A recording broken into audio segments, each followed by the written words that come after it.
ابن ابی حاتم سے مجاہد سے روایت ہے کہ آپ صلی اللہ علیہ وآلہ وسلم نے بنی اسرائیل کے ایک مجاہد کا ذکر کرتے ہوئے فرمایا کہ وہ 1000 مہینے تک مشغول جہاد رہا، کبھی ہتھیار نہیں اتارے۔ صحابہ کرام کو یہ سن کر رشک ہوا۔ اس پر صورت قدر نازل ہوئی جس میں اللہ پاک نے فرمایا کہ اس کی ایک رات کی عبادت 1000 ماہ سے بھی زیادہ فضیلت رکھتی ہے۔ ابن جریر نے بر وقت مجاہد کا ایک اور واقعہ نقل کیا ہے کہ بنی اسرائیل میں ایک عبادت گزار رہتا تھا جس کا یہ حال تھا کہ ساری رات عبادت کرتا اور صبح ہوتے ہی جہاد کے لیے نکل کھڑا ہوتا، سارا دن جہاد میں مشغول رہتا۔ 1000 ماہ اس نے اسی طرح گزار دیے، جس پر اللہ پاک نے سورۃ القدر نازل فرما کر اس امت محمدی صلی اللہ علیہ وسلم کی فضیلت سابقہ پر ثابت کر دی، جس سے یہ بھی معلوم ہوا کہ شب قدر امت محمدیہ کے لیے خصوصیات میں سے ایک ہے۔ شب قدر کے معنی۔ قدر کے معنی عظمت اور شرف کے ہیں۔ امام ظہری جیسے علماء نے یہی مراد لی ہے کہ اس رات کو لیلۃ القدر کہنے کی وجہ اس رات کی عظمت و شرف ہے۔ ابو بکر وراق نے فرمایا کہ اس رات کو لیلۃ القدر کہنے کی وجہ یہ ہے کہ جس آدمی کی اس سے قبل اپنی بے عملی کے سبب کوئی قدر و قیمت نہ تھی، اس رات میں توبہ و استغفار اور عبادت کی وجہ سے وہ صاحب قدر و منزلت بن جاتا ہے۔ قدر کے دوسری معنی تقدیر و حکم کے بھی آتے ہیں۔ اس معنی کے اعتبار سے لیلۃ القدر کہنے کی وجہ یہ ہوگی کہ اس رات میں تمام مخلوقات کے لیے جو کچھ تقدیر ازلی میں لکھا ہے اس کا جو حصہ اس رمضان سے اگلے رمضان تک پیش آنے والا ہے وہ ان فرشتوں کے حوالے کر دیا جاتا ہے جو کائنات کی تدبیر و تنفیذ و امور پر مامور ہیں۔ اس میں انسانوں کی عمر اور موت، رزق اور بارش وغیرہ کی مقداریں مقررہ فرشتوں کو لکھوا دی جاتی ہیں۔ یہاں تک کہ جس شخص کو اس سال میں حج نصیب ہونا ہوتا ہے وہ بھی لکھوا دیا جاتا ہے، اور یہ فرشتے جن کو یہ امور سپرد کیے جاتے ہیں وہ ابن عباس کے بقول 4 ہیں: حضرت اسرافیل، حضرت میکائیل، حضرت عزرائیل اور حضرت جبرائیل علیہ السلام۔ سورۃ دخان کی آیت ان انزلناہ فی لیلۃ المبارکہ سے بھی جمہور علماء مفسرین کے ہاں شب قدر ہی مراد ہے،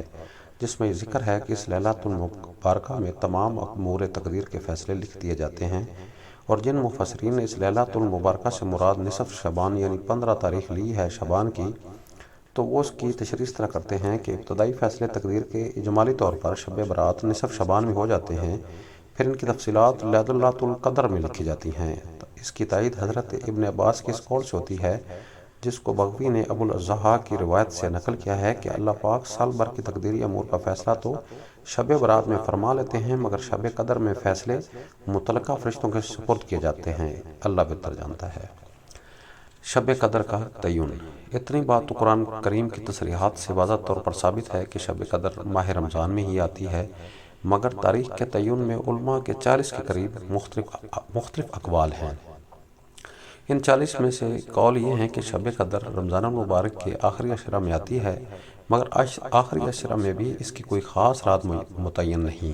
21 رات، 23، 25، 27 اور 29 میں سے کوئی بھی ایک رات شب قدر کی ہے۔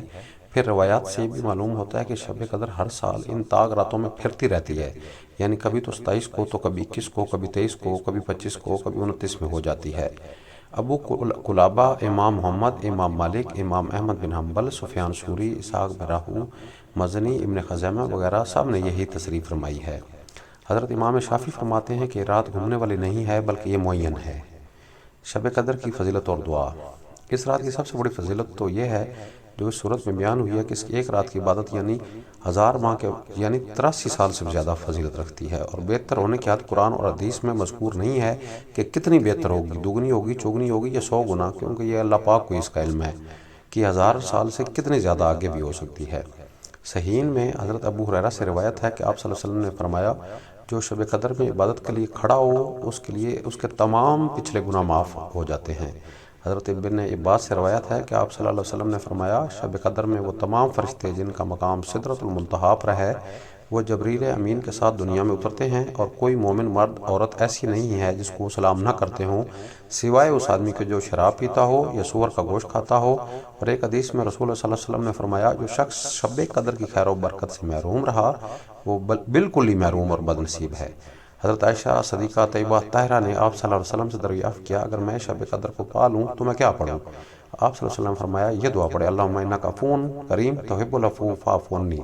ترجمہ: اے اللہ آپ بہت معاف کرنے والے ہیں اور معافی کو پسند کرتے ہیں، میری خطائیں معاف فرما دیجئے۔ حضرت انس رضی اللہ تعالیٰ عنہ سے روایت ہے کہ آپ صلی اللہ علیہ وسلم نے فرمایا کہ جب شب قدر ہوتی ہے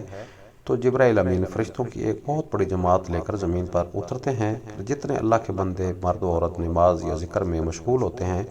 تمام فرشتے ان کے لیے دعائیں مغفرت کرتے ہیں۔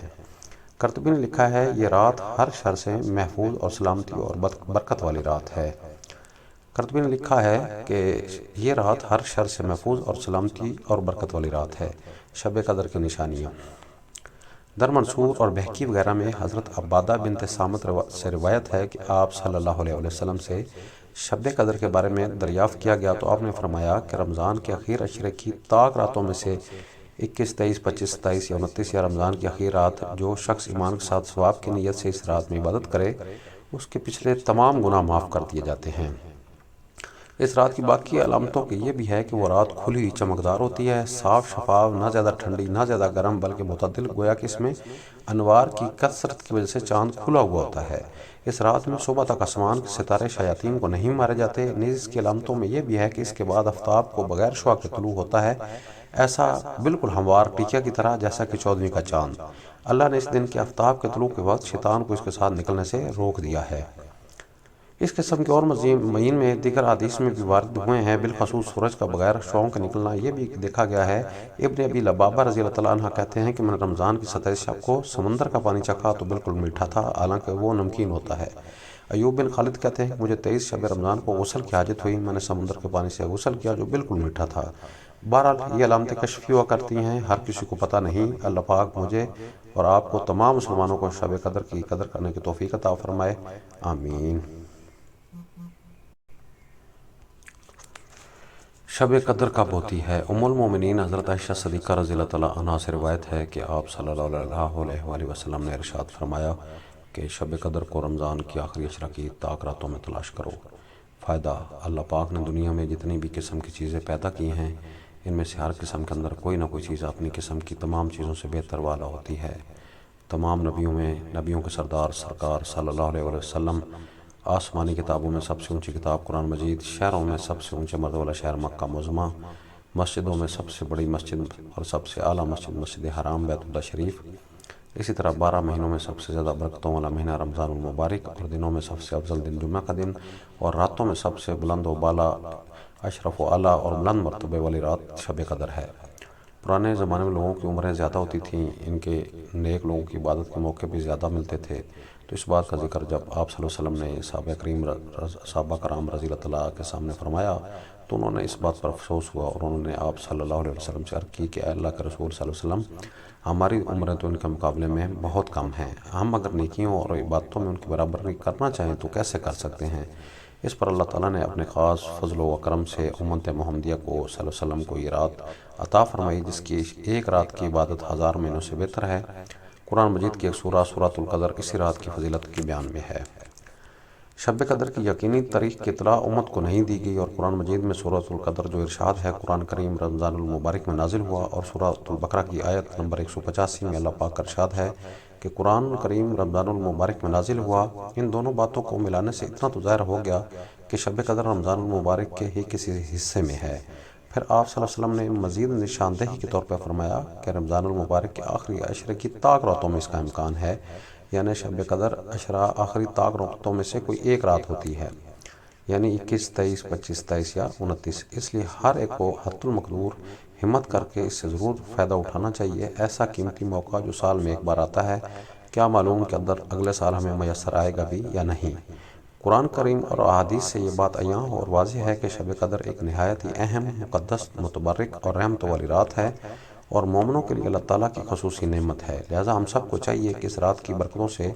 بھرپور فائدہ اٹھائیں۔ اللہ پاک ہم سب کو لیلۃ القدر کے فیوز و برکات اور نعمتوں سے فیض یاب فرمائے۔ شب قدر سے فائدہ اٹھانے اور نزول قرآن کا شکر ادا کرنے کا بہترین طریقہ یہ ہے کہ ہر مسلمان اس رات میں جا کر اخلاص کے ساتھ اللہ کی عبادت کرے، جس قدر ممکن ہو اس میں نوافل پڑھے، قرآن کریم کی تلاوت کرے، تسبیح و ذکر میں مشغول رہے، اللہ پاک سے خوب دعائیں مانگے، اور اس بات کا عہد کرے کہ جس مقصد کے لیے قرآن پاک نازل ہوا اسے حاصل کرنے کے لیے اس کی تبلیغ میں اپنی جان و مال کی کسی قسم کی قربانی سے بھی دریغ نہیں کروں گا۔ آئیے آج نزول قرآن کی اس مبارک رات میں ندامت کے آنسوؤں سے اپنی بدعمالیوں کے داغ دھو ڈالیں، اپنی سابقہ شرمناک زندگی سے توبہ کریں اور نزول قرآن کی یادگار اس نئے عزم اور ولولے کے ساتھ منائیں کہ آئندہ ہم اپنی زندگی کا ایک ایک نقل و حرکت اللہ پاک اس مقدس کتاب اور اس کے پیارے آقا اور اس کے پیارے نبی محمد صلی اللہ علیہ وسلم کی پاکیزہ سنت کے مطابق گزارنے کی کوشش کریں گے۔ اللہ پاک ہم سب کو اس پر عمل کرنے کی توفیق عطا فرمائے، آمین۔